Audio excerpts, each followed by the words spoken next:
light, and light was given. I guess I don't know what that. Let there be light. All right, welcome to DnD 420 After Dusk 17.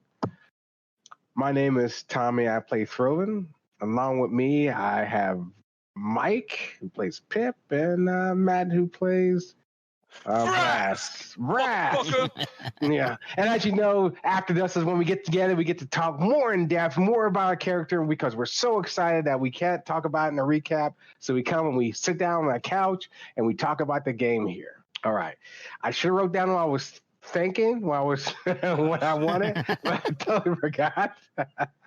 But it should come to me as we're talking. Well, go ahead. First thing I'm gonna talk about: how did you feel about the state? How did Throven feel about the stable? Just realizing that not everyone was exiled and you still got some fucking. Okay. Well, see, that's the part that you were hitting on. How did I feel about the stable? I realized that the dwarves decided to march a lot of my brethren to a cliff and push them off. Yeah. And now they're getting they're paying for that shit though with it looks like the soulless. Yeah, soulless. Yeah, definitely, they're paying for it. That was a really cool moment for me too. Just like as a player to see that shit. Mm-hmm. Like, well, being able to put in that in the mind.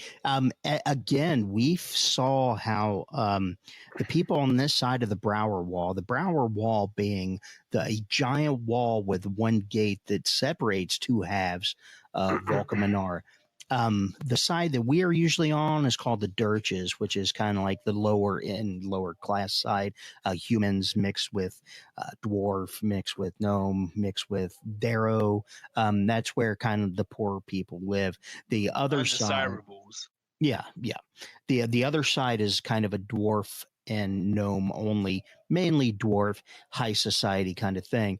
And when we were in the stables talking about the soulless one, they were surprised to hear that so much commotion's happening over there. Mm-hmm.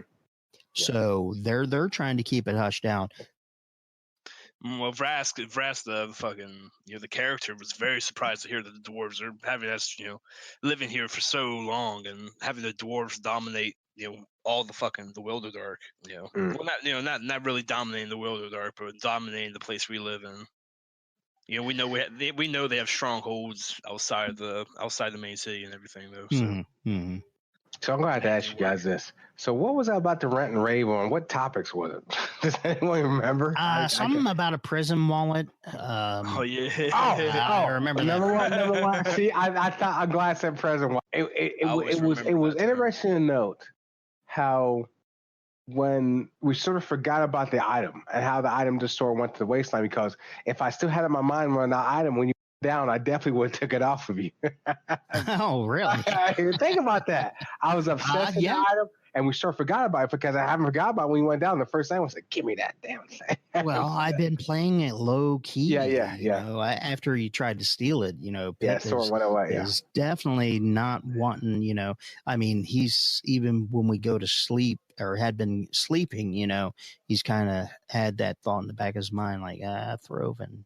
That motherfucker, but Throven's been behaved, so it was real cool. Yeah, well, it turned out that way. Yeah, I like that whole thing because Pip was just like, "Man, I ain't running. They show yourselves, come out here and fight us," kind of thing. Mm-hmm. Just kind of arrogant, and then Jim's just like, "Okay, I'm gonna need a roll from you," and it's like, blam, right in the face. I knew I was doomed. Right off. Yeah, I'm right off the bat. It was that whole scene, just that chase scene. Like, we gotta run and find somewhere to fucking duck out. And then with Throven goes down after Raspip, like, man, two party members, the only ones that have fucking like magic. I mean, that's all his magic, but he's a what is he? Dustblade. That's So yes. It was cool, man. It was bad. It was good because once someone spotted it was a child, we all knew it was Alistair. We all knew it was Alistair. Yeah. I mean, I wanted to give Alistair the benefit of the doubt that he wouldn't be that stupid. That okay, you know what? What? I was so angry, the audacity, but I had like zero strength, so I couldn't bitch about it, man. But I was just livid that it was a child, and I was ready because, man, if we didn't go to Alistair, if Alistair wasn't there, Pip was ready to make this place like motherfucking creeping death shit. Firstborn child will be sacrificed. He will come out. Like, I was going to kill every child in the place, you know. Yeah. It was motherfucker. It was, yeah. I mean, I thought if he knew what we were doing, I thought he would have traps for us. I thought he was doing stuff, but I guess he wanted a upfront fight and thought he could take us. So I guess overestimated maybe. Well, I was thinking he was probably trying to gain back his fucking reputation, you know. Kill us all. Reputation.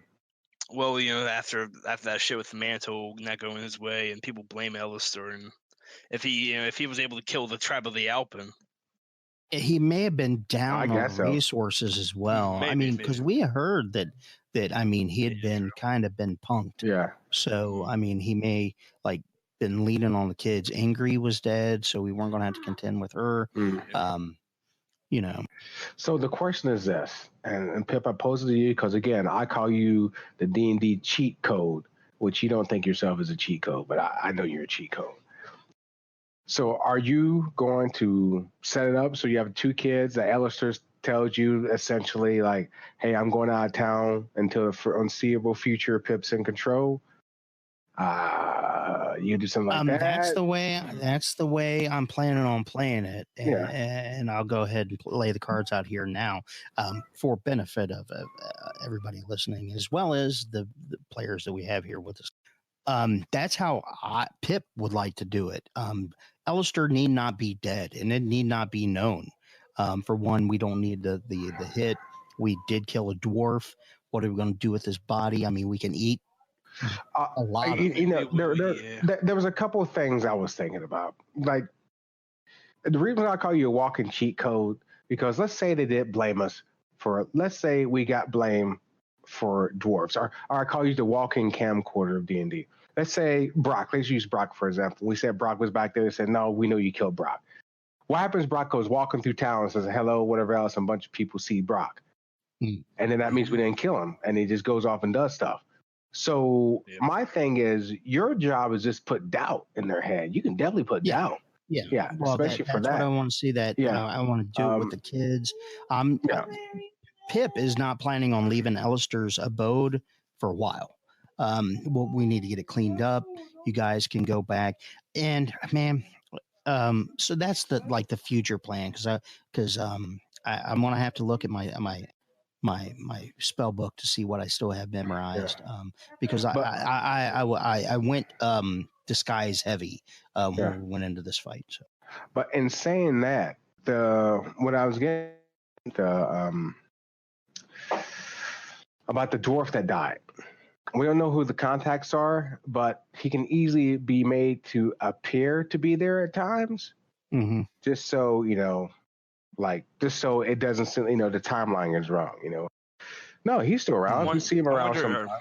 I wonder if we're gonna take this new base, or what we? Yeah, of course we're gonna take it. Yeah, we go. Well, okay. After Makar trying to, like right in front, it's Makar is like the kid that was sitting down there, and we say, "Hey, don't touch the dog," and he's touching the dog while we're talking, and looking at him why he's touching the dog. Like, why are you touching the dog for?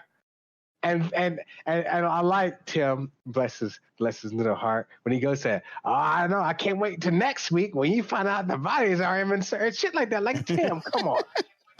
We're all in the room. I mean, there's certain ways to do it. If you will whisper Jim and say like, hey guys, I'm going to try to do it stealthily and try to search him, and then make us roll a spot. And then all of us, we all fill our spot, and I realize he searched the person. Yeah, that is the right way to do it, not the way he did it. That's just ridiculous way. That's the funny way. That's just the Tim way. Was Tim drinking? It's all good. It's gonna be epic. It's gonna be hilarious. Yeah. Oh, I can't wait. It's gonna be hilarious. Are we gonna take this as a base? Yeah, because we have to make sure Alistair's not dead. Exactly. And in fact, when he gets like, I don't know what you have right now. Basically, Pip is Alistair's right-hand man, kind of. See, Yeah, you should that's be what his I'm- right hand man. Why well, not? I'm going to have I want to work up on a dual pip. I'm going to be firing on 2 pip cylinders is what I want to do. I want to be my businessman pip that owns the that owns the sandstorm, and then the dirty old pip that works for Alistair kind of thing. So I am going to maintain the disguise I used when I went over to sign the documentation is okay. about I got town pip, and then there's going to be the demons of the wilderdark pip that works with got Alistair. Yeah. But So, That we've fine, got to know and love. but that's going to take out like my entire level 2 spell, level 1 or level 2. I had to look it up, but basically I'm going to constantly have to have disguises on hand as far as being able to cast them. Okay. But it's all cool, and I'm down for it, and it'll be a challenge and fun to play as well. Because after talking with you, Tommy, yeah, I can see like cheat codes kind of stuff, and we talked about it. So. Okay. So I want to bring this up to you. I want to tell you right now. Jim has personally give you permission to not feel bad to do whatever you want to do because he said he can handle you. He said he can handle you no matter what you throw at him. He can handle you. So he's giving you permission. So don't let him down. See if my job. Since you give permission, my job is to Jim says, man, I don't know, man, we got to cool that. We can't do that. That's what I want to get to because we already get to that absurd. He really loves the DC. The DC, he loves it. Like the DC, 25 whatever else. That fucks a lot of people. I mean, just a lot of people up. I mean, right there, walking cheat code. Like I said, that whole fucking town. The king. Listen. You could have what's his name? The one guy you saw.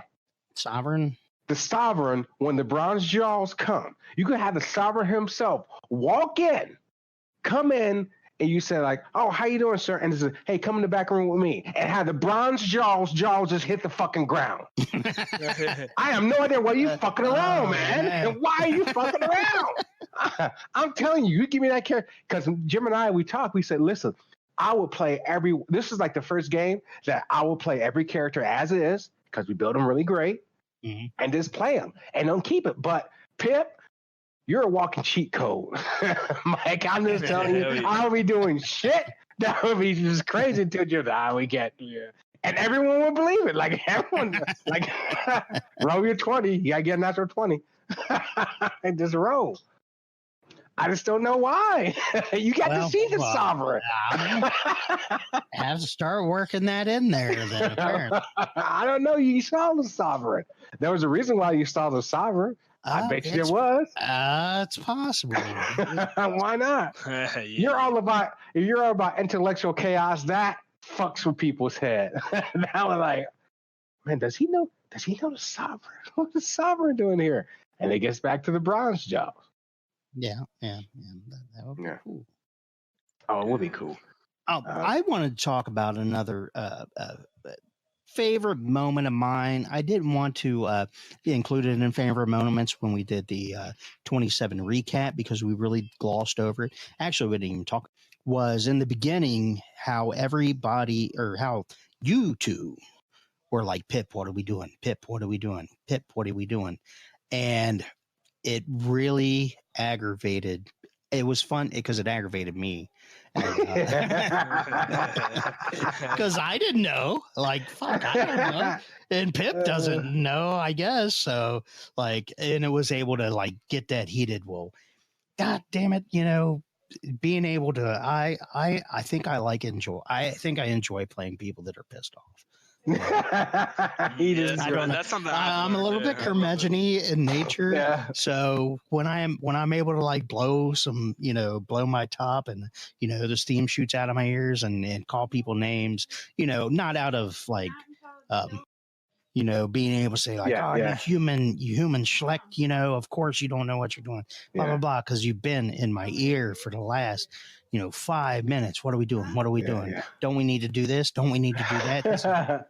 And it's like, shut up. I don't know, man. So, and the whole thing with running the bar too is Pip is just like, what the fuck are we doing? Like, man, I didn't really want to buy this place to begin with. But I mean, to me, yeah, you didn't want to buy it, but it's such a slap in the face, though. It is. It is. Honestly, it's slapping. It's like the best slap. Yeah. It is a total fuck you to the laws and the norms and the traditions. Exactly. So that's one of the reasons why I bought into it. I can do that. Yeah. Not only did we kill dwarves and get off it, we buy a fucking establishment under the job. How you like me now? Yeah. So it's gonna be fun. I don't even know. And we got to go to Norgris. That we haven't even done all that. I'm a little bit concerned about Morgan. Is it Morgan or Morgan? The stewardess that we hired because she's gone Morgan. off. Morgan. She's gone off to talk to Mirabin's people, and she's going to be out there on her own. I'm a little bit worried about because I don't know. And Craig didn't go with her, and everybody offered to help. Do you need assistance? She said she'd be fine, but if she can set a hookup, dude, that would be great. But I think the good news is since they don't really know what she does. I mean, true. It can be kind of like low key, under the radar kind. And we also learned that Nogris is a bastion apparently for Cybernkov. Yeah, we learned that. You got your worshippers still. Definitely want to go out there. But see this again. Throvin's trying to push the part. To even sow more discord of going out and fighting the undead and making allies of the dwarves. I know you and in Pip's mind that's crazy, but think about this: some dwarves want to get back at us, and the other dwarves protect us. It causes more discord. Like why are you causing discord? And they may fight. It's like that's it. That's all I'm trying to get to. Cause as much discord you can. Why are you protecting my Cavians for? Because they helped us out. That's all. Why are you protecting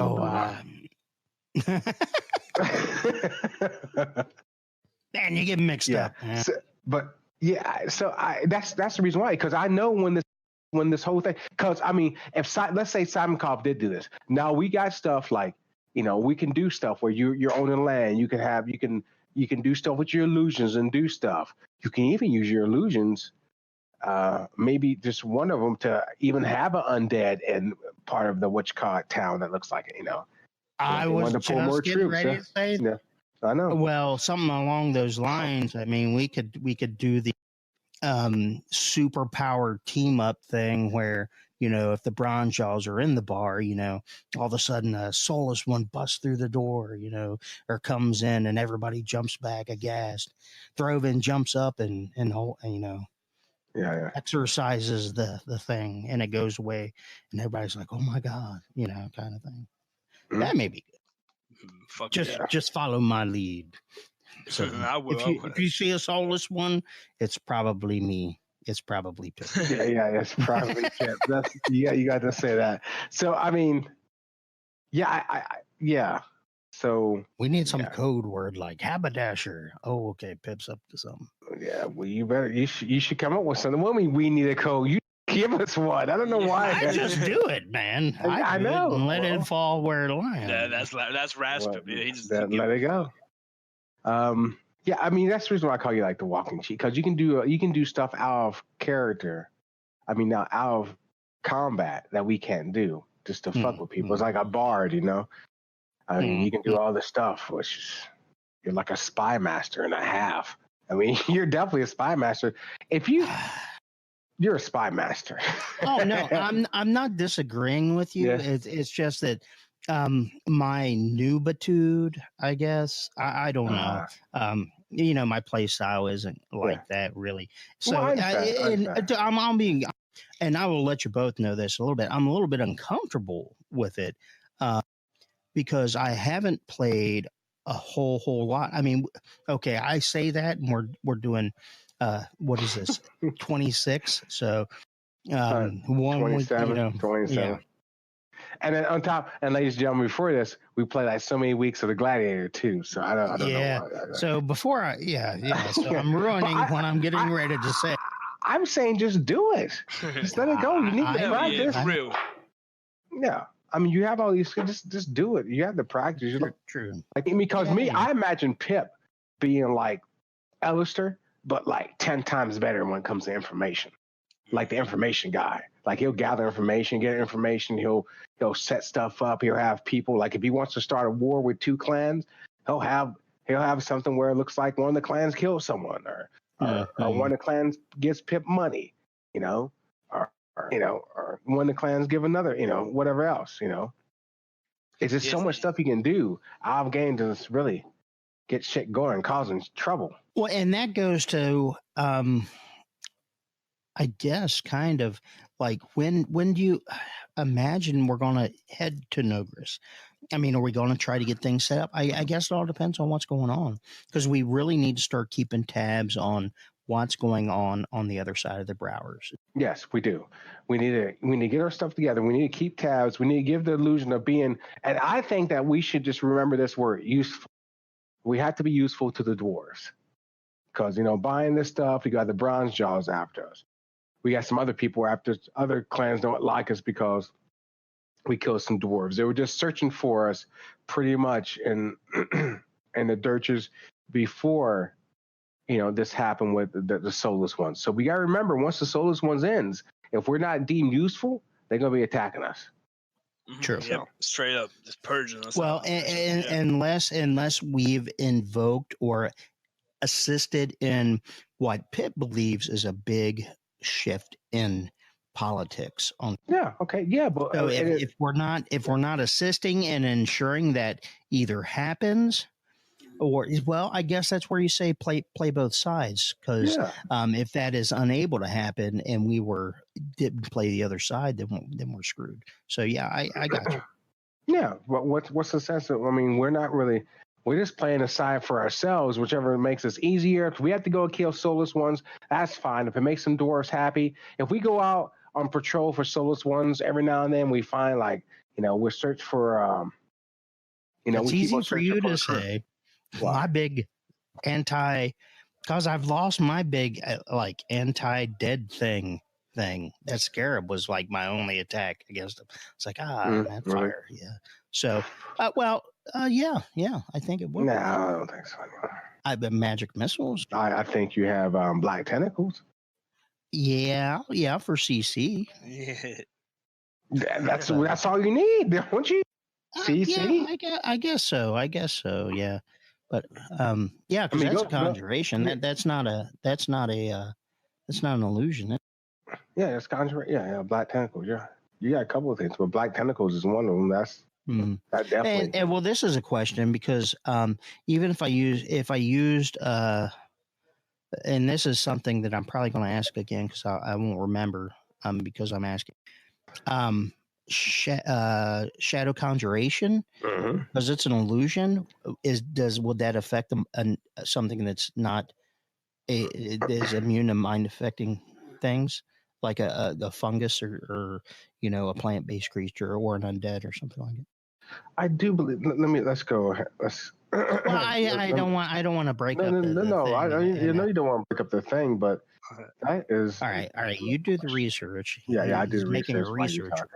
It's one. Make a research roll. Yeah. I've been going through the Call of Cthulhu 7th edition book, because I think I'm going to run that with the kids and the wife. Is that the D20 or the actual? Yeah, the actual percentile. Oh, how can we not play with us, motherfucker? God damn it! Do you guys want to play? Yeah, I love fucking Cthulhu. But go ahead and play with your kids and stuff first. Family time, bro.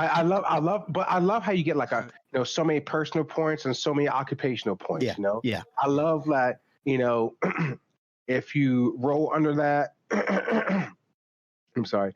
If you, I think if you roll under the first time you get a check or whatever, you get a check, so you can roll like a D6 or whatever. But if you crit on one of the things, you get to add 2 or something. It was whatever. You can crit whatever. It's cool. I love the leveling system, man, because you can feel it. And you can be the butcher, the baker, the candlestick maker. I can be a towel. Or, I could be just a janitor. And that's the reason why I love the Call of Cthulhu. Yeah, it's pretty I've never played. Oh, you would like it. It's interesting. I haven't, and honestly, Tom, as much. I think I've only played like once or twice. So yeah, I'm looking forward to it. I'm a huge Lovecraftian, the whole Cthulhu mythos. I'm a pretty big fan. So I'm down. Oh yeah, I love that shit, man. I mean, it's hard to read a lot of it, but it's so neat. I like the occulty kind of thing. The occulty kind of thing. Yeah, the occulty kind of thing is pretty good. And we have I'm trying to think. an update. I mean, the game is just out of control. Good. I mean, I just don't know. There's so many parts. Just, fuck. We have a straight update on Morgane's name. It is Morgan. Just Morgan. Okay, it's not Morgan. It's not Morgan. Morgan. Tommy just doesn't know how to pronounce. Oh yeah, well, you know what? Mike's there with me too. Mike is with me right away on the other side. I don't know. He's the one that called the failed union some type of labor. The Free Empire. Yeah. The Free Empire Labor Union. I don't know. Yeah, I only have to pay attention. Yeah, you gotta pay attention. No, yeah. See, I do that anyways. I mean, because this is after dusk. We can just talk about whatever. I just make up shit, man. Not on purpose. It's just I will see something and it will imprint in my brain how I assume it should be, and then forever it stays that way. Case in point, there's a singer named Phoebe Snow, very cool, jazz. There's a singer. Go ahead. And did I cut out? Am I not on here anymore? I know. Case in point, there's a singer. I heard. Did you hear the Phoebe Snow part? No, I heard. I just heard. I repeat the whole story. Okay, let's start over. There's a singer. Now, come on, man. There's a singer by the name of Phoebe. Well, I did not know that growing up that's how you spelled Phoebe. It's like Phob. So I always, in my mind, called her Phenobi. Oh, Phenobi. So to this day, I'll sit and listen to Phenobi Snow, just because it's kind of imprinted in my brain. And my wife makes fun of me. So, but that's what it is for Morgan. And I hear shit and write it down however I feel it should be done. Nicki Minaj is another one because I end up calling her Nicki Mojang quite a bit. So I don't know what happened. Is that just me? No, I hear. Are you here? It's just you, Tom. Just me. Okay, it's just me. Damn. Yeah, I'm sorry. I'm doing my computer. My computer's away, so I'll just sit here and listen. I'll laugh when you get finished. No, I'm done. Oh, yeah. Laugh, Tom. Yeah, laugh. Yeah, okay, laugh. There we go. There we go. So yeah. Yeah, it's powerful role playing. I mean, that was mainly until that fight at the end. That was mainly what the session was us getting shit done. Yeah. It was very role play intensive. I enjoy that. I enjoy that play style. Yeah.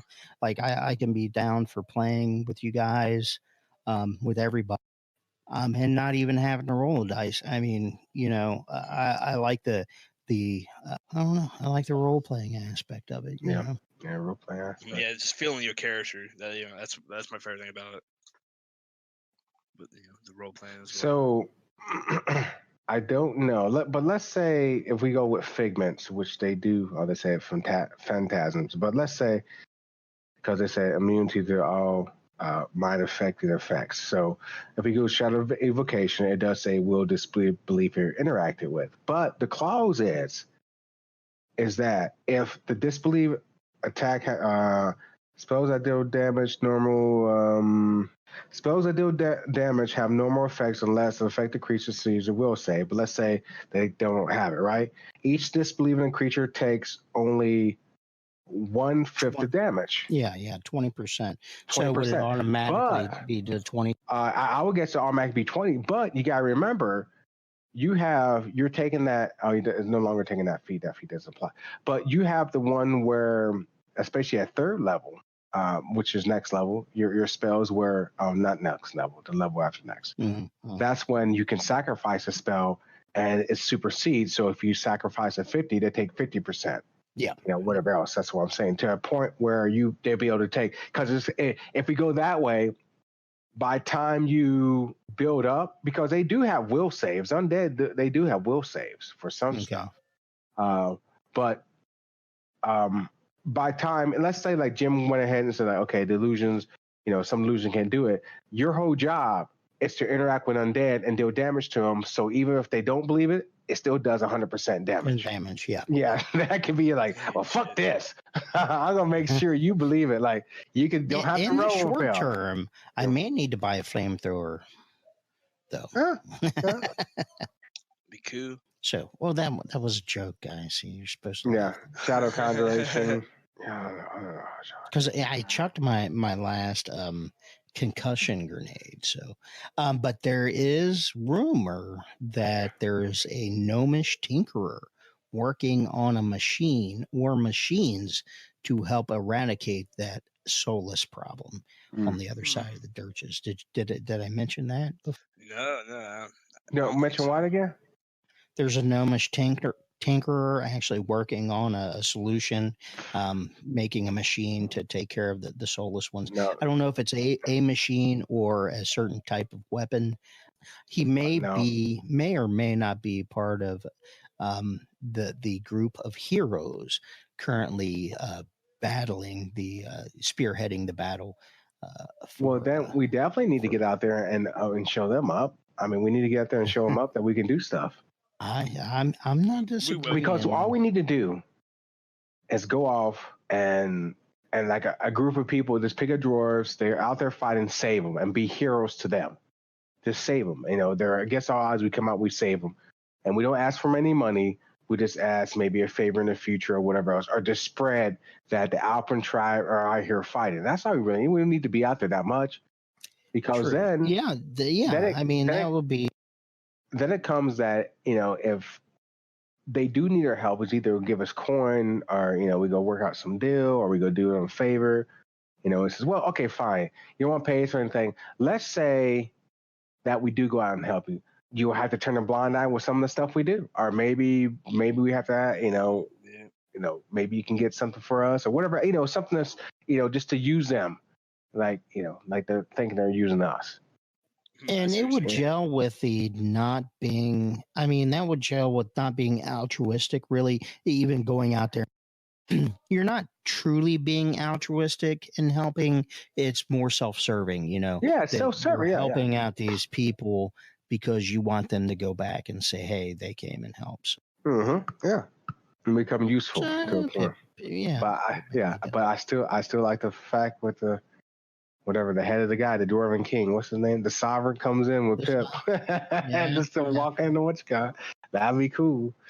That would be, it may be a bit much. I don't care. Let it be much. Let it be much. We'll see. We'll see how I'll mull it around. You just gotta be somewhere else where, where they can't see you moving your hands and whatever else. Just do that moment. Do that moment big, like, let them do it. Because it's either, if they believe it and they come in and say it, either they're going to be made fun of and called it crazy in the first place, they're going to be scared, but let them interpret whatever else. Let it be crazy. Mm-hmm.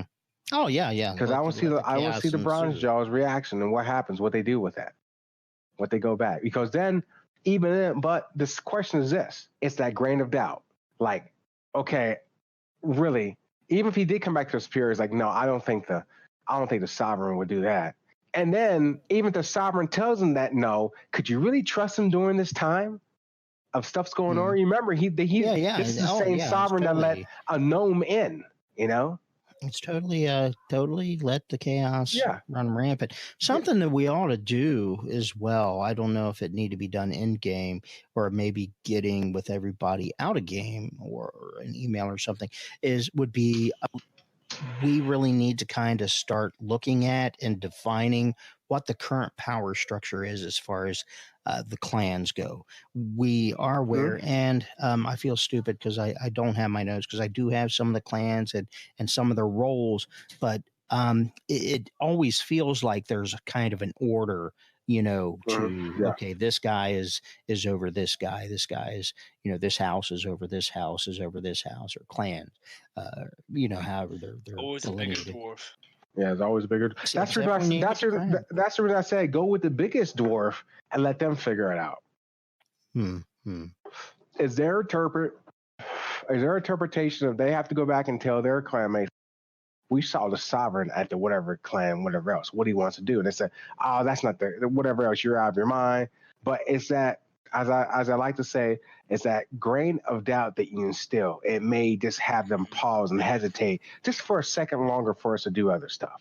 And it makes them question, like, what the fuck? Because if your illusions are that strong and they believe that they saw the sovereign come in and visit you, you let them in the door, the back there in the office, say, hey, I got to talk with what you call it. And we go out the back door. Don't worry about it. Or, hey, I got to talk to what you call it. You guys have a nice night. I mean, that's really going to make them think. Mm-hmm. They're going to have to adjust. They're going to have to adjust to their plan. It's always the game of Spy Master is having the enemy adjust to your plans and you're not adjusting to theirs. So they have to adjust to us. They have to figure out if that's real or not, if the sovereign's lying or not. Because the sovereign could be lying, but this is the same sovereign that let a gnome come in and purchase the Ale House, the Sandstone Ale House. So my question is, the question they will probably have is there more going on with those, you told us it was grayskin, the grayskin dwarves.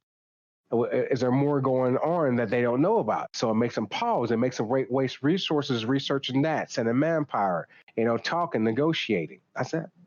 That's all you want to do is stall them. If they happen to believe it and scared of it, then fine, done your job. Fuck it. You don't need to do anything else. You just you get notoriety of saying like, if and they said like, I've never met this guy. But said, yeah, sure. We met before. I came to your property. If you happen to meet the real sovereign. Mm-hmm. Yeah. Any other points to discuss? I'm high. Well, yeah, that's a given. Tommy, what happened to Tommy? Tom?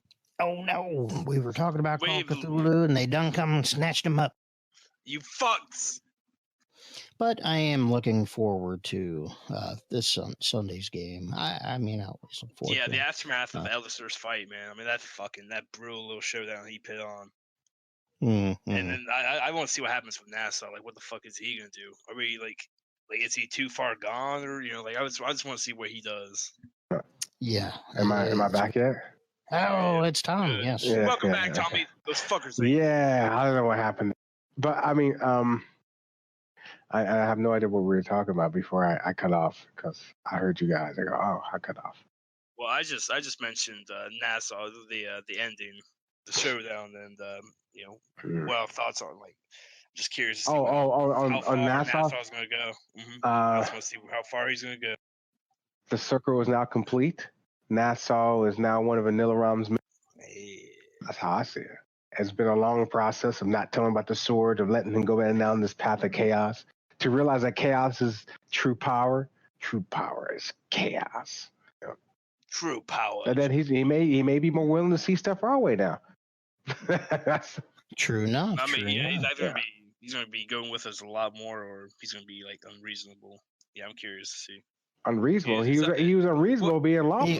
Yeah. He more gels with the rest of us as far as alignment goes now. Yeah, I mean that's true. Yeah. He was the only he's chaotic evil. So it's chaotic evil. It's two chaotic evil, two chaotic neutrals, and whatever Tim is, neutral evil. I think Makara. I think he's just neutral. Oh, he's just neutral? No, he's neutral evil. Oh, okay. Now, he can say he's just neutral, but he's playing neutral evil. I'm just telling you right now. You can say I'm just neutral. Yeah, Yeah, well, I wish I was for sure. I think it don't matter because I'm not a super huge fan of the alignment system. Yeah, but you know, not super fan. We're more vampire. yeah, I like Yeah. I like the flaws and nature demeanor Yeah, kind yeah. of stuff. He could say he's neutral, but I just don't. When I look back at it, is he neutral in any way, sense, and form? I mean, yeah, I don't know. I don't know. If he was neutral, the N is turning into an E. That's all I know. It's starting to bend, starting to turn, like starting to rock itself, it's starting to curl. Fucking shaking. I mean, so neutral evil. I mean, he can say he's neutral, but he'll always be neutral evil to me. It's just like there's some evil tendencies, a lot of evil tendencies, more so than good tendencies, I guess. Yeah, I don't know. I thought, being selfish. And I mean, think about that. Going up and searching the person. That's just out for myself. Like, I don't care about you guys. I'm going to search this while you guys are sitting there looking at That's me. absolutely true. Yep. He's neutral evil. I just want to point some things out. We were just kind of standing around too, wasn't it? Yeah, I know. Exactly. This is seconds after they fell, and we're still on round base shit. 6 seconds around, so maybe 30 seconds after Alistair died. Less than 30 seconds, the other dwarf died, and then we just straight up ended it. So yeah, we're all just kind of. Well, he said he walked up and started searching out. I mean, like, okay, that's fine, but you're not sneaking and walking up. You're just walking up and searching Alistair. That's like someone walking up and pushing a button to the elevator. You see him do it. So why you do it? Them doors don't open and go like, I mean, what gets me are the people that go over and push the button, and the ring is around there. They see the person do it, and about 2 minutes later, when I come and they go over and push it again, like, motherfucker, what is that? You do pulling my car? When you don't trust I hit it hard enough? Yeah. All right. Well, I think we've covered it pretty much. We are at our allotted time. They only pay us so much. Yeah, we'll break it out. No overtime. No overtime here. All right. Well, let's go ahead and put this in. Thank you for joining us. Catch us next Thursday at 9 p.m. live, or you can also catch this on Spotify and whatever else Mike may have it. Who knows? Mike, where else do you have? We are recaps are no, I don't think WeTube. No. We do have a presence on WeTube, DnD 420. Search that. I think we're going to start putting After Dust on there just so we have more of a something for people to look at. I'm going to maybe start animating our After Dust sessions. We'll see cool. How difficult that'd be, but we'll have to get our shit together in order to do that. Right. We're definitely on Facebook at D&D 420 Guild is our page. We do have a group. Feel free to hunt us down and join our group, D&D 420. That's all. Again, also on Facebook, Podbean, dnd420.podbean.com, Twitch, twitch.tv/dnd420 or dnd_420. So I think that's everything. I gotta start saying, just look down and what you call it. Look down. Mm-hmm. Look down. Look down in the description for where we're at. I'm gonna start saying that. All right. So, I want to say everyone good night. My name is Tommy. I play Thriller. I'm Mike, and I play Raspip. I'm Matthew, and I play Vrask. And I will say good night. And here are some more sounds of Matt yelling. Ah!